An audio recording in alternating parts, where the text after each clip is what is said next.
إله إلا الله لا إله إلا الله لا إله إلا الله محمد رسول الله الصلاة على النبي والسلام على الرسول الشفيع الأبطحي والحبيب العربي. السلام عليكم ورحمة الله وبركاته. கண்ணியமிக்க முஃமினீன்களே, இந்த மார்க்கத்தினுடைய மூல ஆதாரங்கள், அடிப்படைகள் குர்ஆன் ஹதீஸ் என்பதை நாம் எல்லாம் அறிந்திருக்கிறோம். பல்வேறு கலைகளை மதரசாக்களில் ஓதி கொடுக்கிறார். இது மாத்திரம் எல்லாத்துக்கும் போதும் அப்படின்னு சொல்றோம்.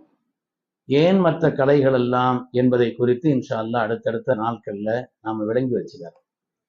இஸ்லாமிய மார்க்கத்தை பொறுத்தவரையிலே மூலாதாரமான அடிப்படைகள் ரெண்டு விஷயம்தான். ஒன்று அல்லாஹுடைய வேதமும், இன்னொன்று கண்மணி ரசூலுல்லாஹி ஸல்லல்லாஹு அலைஹி வஸல்லம் புனிதமான ஹதீஸ். குர்ஆன் எப்படி பாதுகாக்கப்பட்டதோ அதே போல ஹதீஸும் அந்தந்த காலகட்டத்திற்கு ஏற்ப சஹாபாக்களால், தாபீன்களால், இமாம்களால் பாதுகாக்கப்பட்டிருக்கிறார். நவ்வர் அல்லாஹு இம்ரான், அந்த மனிதனுக்கு அல்லாஹு தாலா சோபனத்தை ஏற்படுத்தட்டும், அவனுடைய வாழ்வை அல்லாஹ் செழுமையாக்கட்டும். ரசூலுல்லாஹ் துஆ செய்றாங்க. எங்க வச்சு துஆ செய்றாங்க? லட்சக்கணக்கான மக்கள் கூடியிருக்கக்கூடிய புனிதமான அரஃபாவுடைய பெருவழியில் சொல்கிறார்கள். சஹாபிகளுக்கு முன்னிலையில் சொல்கிறார்கள். நவ்வர் அல்லாஹு இம்ரான், அந்த மனிதனுடைய வாழ்வை அல்லாஹ் செழுமையாக ஆக்கட்டும். சமிஅ மகாலதி ஃபவஆஹா ثم அத்தாஹா இலா மன் லம் யஸ்மஅஹா, யார் நான் சொல்வதை கேட்டு என்னுடைய செய்திகளை பாதுகாத்து பிறருக்கு கொண்டு போய் சேர்த்தார்களோ அவர்களுடைய வாழ்வை அல்லாஹ் செழுமையாக்கட்டும் சொன்னார். அப்ப ஹதீஸ்களை பாதுகாப்பதற்குண்டான சோபனத்தை கண்மணி ரசூலுல்லாஹி ஸல்லல்லாஹு அலைஹி வஸல்லம் சொல்லி இருக்கிற காரணத்தினாலே சஹாபிகளுக்கு இன்னும் கொஞ்சம் கூடுதலான அக்கறை இதில் வந்திருக்கிறது என்று பார்க்கிறோம். ஹதீஸ் ஹதீஸ் நம்ம சொல்றோமே, அந்த வார்த்தையும் கூட குர்ஆனுடைய அடிப்படை தான். அல்லாஹு தாலா நாயகத்தை பார்த்து அலம் யஜிதுக யதீமன் ஃபஆவா அந்த தொடர்ல முடிக்கிறானே, வஅம்மா பினிஅமதி ரப்பிக ஃபஹதீஸ், நாயகமே உங்களுடைய ரப்பினுடைய பேரருளால் ஹதீஸ், மக்களுக்கு ஹதீஸை சொல்லுங்கள் தான் அர்த்தம். இப்ப ஹதீஸ்ங்கிற வார்த்தையும் கூட குர்ஆன் தான் சொல்லி தந்திருக்கார்.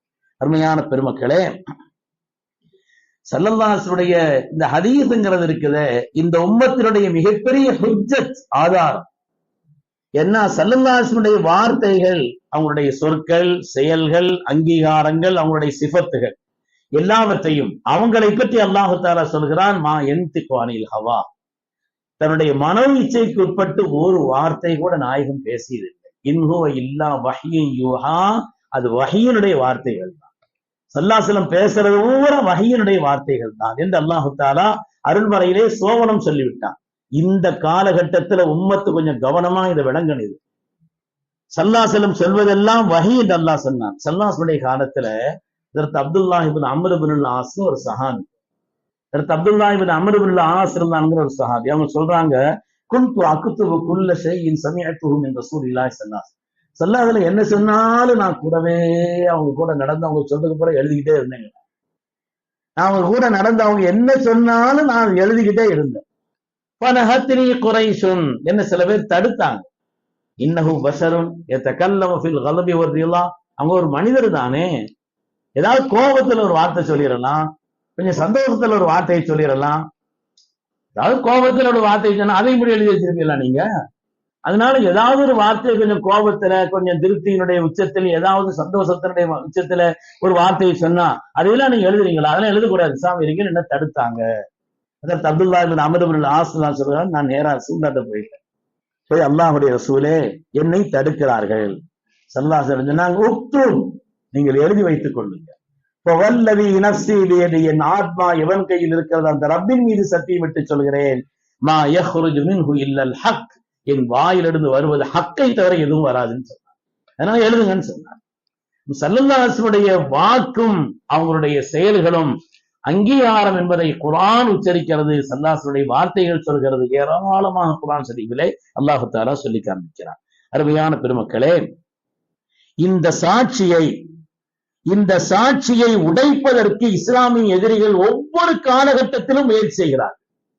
அல்லாஹுவை ரசூலை தனியாக்குறதுக்காக அல்லாஹ் ஒரு கட்சி மாறியும் ரசூல்லா வேற கட்சி மாறியும் ஆக்குறதுக்கு முயற்சித்துக் கொண்டே இருக்கிறார்கள். இஸ்லாமிய உலகத்திலே எதிரிகள் பெரும் முயற்சி செய்கிறார்கள்.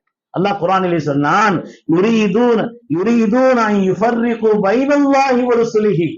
அல்லாஹ்வுக்கும் அவருடைய ரசூலுக்கும் மத்தியிலே அவர்கள் தஃப்ரீகை, பிரிவினை உண்டாக்க பார்க்கிறார்கள் என்று சொன்னார்.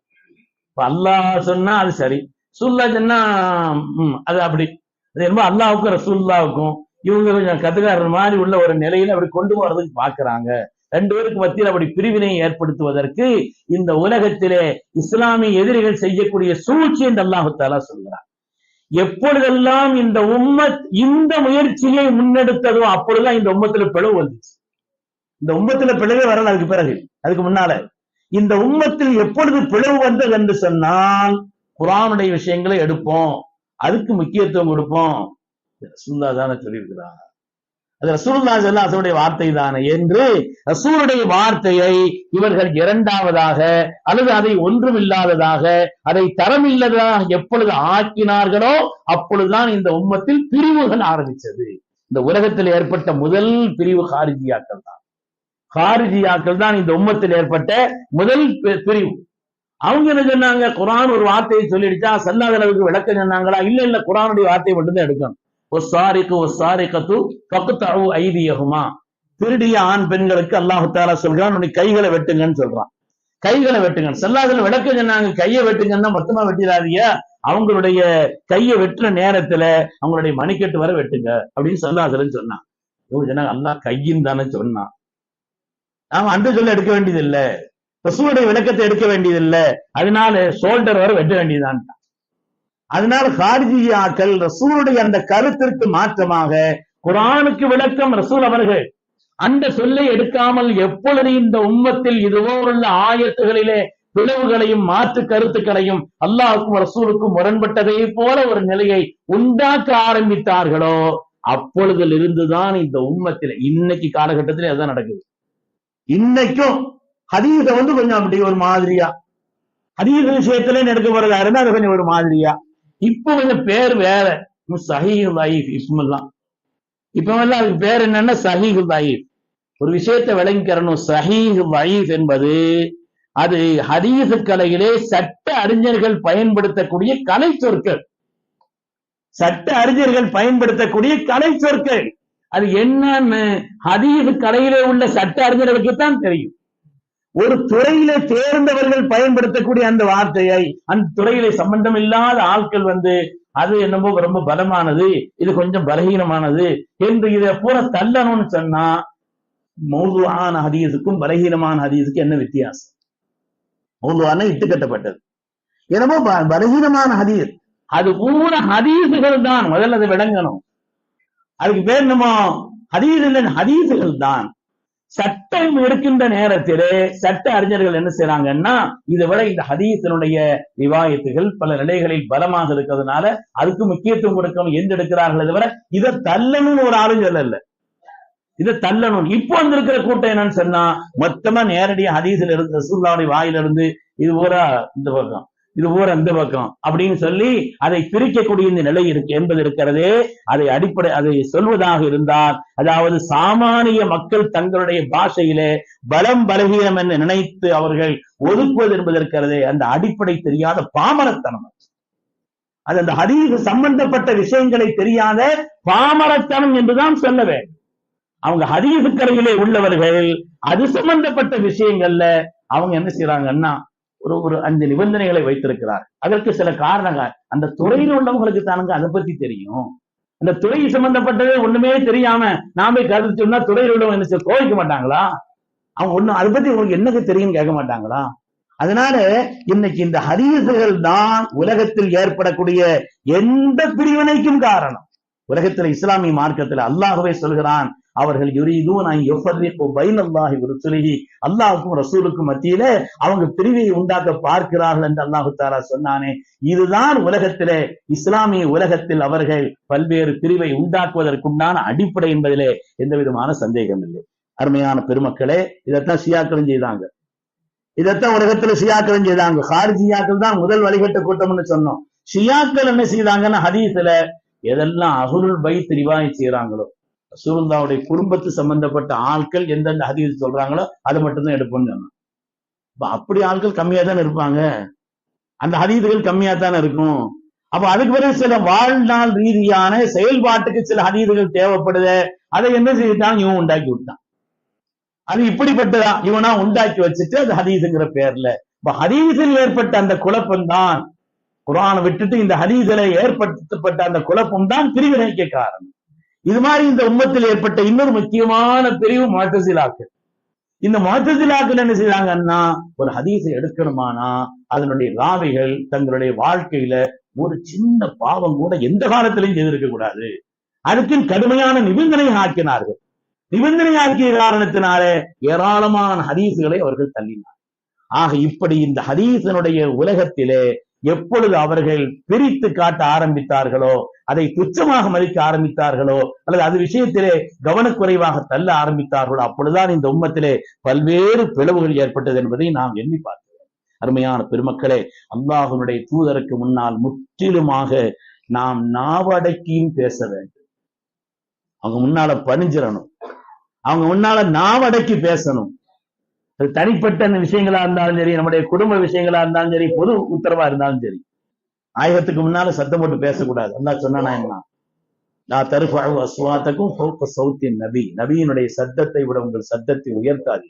என்ன நடக்கும் தெரியுமா, உங்களுடைய அமல்கள் எல்லாம் அழிந்து போகும். அல்லாஹ் சொல்கிறான். ஒரு பாவம் செய்தா பாவத்துக்கு குற்றம்னு சொல்லலாமே தவிர செய்த அவன் நல்ல அமல் அழிஞ்சு போகுமா? அதாவது எவ்வளவு பெரிய காரியம் என்று அல்லாஹ் தஆலா சொல்கிறான். ஸல்லல்லாஹு அலைஹி வஸல்லம் விஷயத்திலே நாவடக்கி இருக்க வேண்டும். இந்த ஆயத் இறங்கிய காரணத்தினால அதற்கு இப்னு மஸ்ஊத் பல சஹாபாக்கள் ஏதாவது ரசூலுல்லாஹ் முன்னால சொன்னா என்ன சொல்றீங்க திரும்ப கேட்கணுமா அவங்கள்ட்ட, ஏன்னா ரசூலுல்லாஹ் முன்னால சத்தம் வந்துடக்கூடாதுன்னு பயந்தாங்க. சில சஹாபாக்கள் அதனால மஸ்ஜிதுக்கு வர்றதையும் ஒதுக்குனாங்க. ரசூலுல்லாஹ் ஏன் அப்படின்னு கேட்டாங்க. இல்ல அவங்க ரஃபீஉஸ் ஸௌத், அவர் பேசினாலே சும்மா ஜமான்னு அந்த சத்தம் என்ன செய்யும், 4 பேருக்கு கேட்கும், அதனால வர பயந்து இருந்தாங்க, அவங்களுக்கு கூப்பிட்டுவாங்கன்னு சொல்லி சொன்னா உங்களுக்கு சோபனம் சொன்னாங்க. அப்படி சொந்த விஷயமா இருந்தாலும் சரி, குடும்ப விஷயம் ஸல்லல்லாஹு ஒரு பெண்ணு கேட்டு அது சம்பந்தப்பட்ட ஒரு விஷயத்துல ஒரு ஆயத்து இறங்கிச்சு. அல்லாஹ் உத்தரவு ஆயத்தை இறங்கிட்டான். வமா கான லிமுஃமினின் வலா முஃமினத்தின், எந்த ஆணோ பெண்ணோ இதா ஸல்லல்லாஹு வ ரசூலுஹு அம்ரன், அல்லாஹ் ரசூல் ஒரு கட்டளையை செய்து விட்டால், ஒரு முடிவு செய்து விட்டார், அதிலே உங்களுடைய சுய அபிப்பிராயத்துக்கு வேலையே இல்லை. யார் அப்படி செய்தார்களோ பகிரங்கமான வழிகேடு அல்லாஹ் குர்ஆன்ல இறக்கிட்டான். தனிப்பட்ட விஷயமா இருந்தாலும் சரி, குடும்ப காரியமா இருந்தாலும் சரி, எந்த காரியத்திலும் இந்த இடத்துல அல்லாஹ் சொல்றான், யா அய்யுஹல்லதீன ஆமனூ, இன்னைக்கு ஓதப்பட்ட ஆயத்துல வந்துச்சு, அத்தீஉல்லாஹ வ அத்தீஉர் ரசூல் வலா துப்திலு அமாலக்கும், நீங்கள் அல்லாஹ்வுக்கும் அல்லாஹ்வுடைய ரசூலுக்கும் கட்டுப்படுங்கள், இல்லை என்று சொன்னால் உங்களுடைய அமல்கள் எல்லாம் பாழாகிவிடும் என்று சொன்னார். பெருமக்களே, அதனால ஹதீஸினுடைய முக்கியத்துவம் மணிக்கணக்கில் பேச வேண்டிய விஷயம். அந்த விஷயம் மணிக்கணக்கில் விரிவாக சொல்லப்பட வேண்டிய விஷயங்கள் இது. இருந்தாலும் ஹதீஸினுடைய முக்கியத்துவம் என்பது சாதாரணமானது அல்ல, அது உன்னதமானது. அல்லாஹ்வும் ரசூலை பிரித்து பார்க்கக்கூடிய ஒரு நிலையை சத்திய முஃமின்கள், பூரணமான மேன்மையுள்ள முஃமின்கள் அப்படி விரும்ப மாட்டார்கள், விரும்பக்கூடாது என்பதை குர்ஆன் ஷரீஃப் நமக்கு எடுத்து காண்பிக்கிறது. இன்ஷா அல்லாஹ் தேவை ஒரு முறை சம்பந்தப்பட்ட விளக்கத்தை சொல்லிடுவோம். இன்னைக்கு 22ஆம் நாள் ஹஜ்ரத் அலிநாயகத்தினுடைய பேரால நம்முடைய ஆசிரியர் துஆ செய்ய வேண்டியிருக்குது. நாளைக்கு ஃபிக்ஹ் சம்பந்தப்பட்ட சில விஷயங்கள், பல்வேறு துறைகள், அது நம்ம விளங்கணும் என்பதற்காக வேண்டி இன்ஷா அல்லாஹ் தொடராக நாம சொல்வோம். இலா ஹதரத் நபி சையதுனா முஹம்மது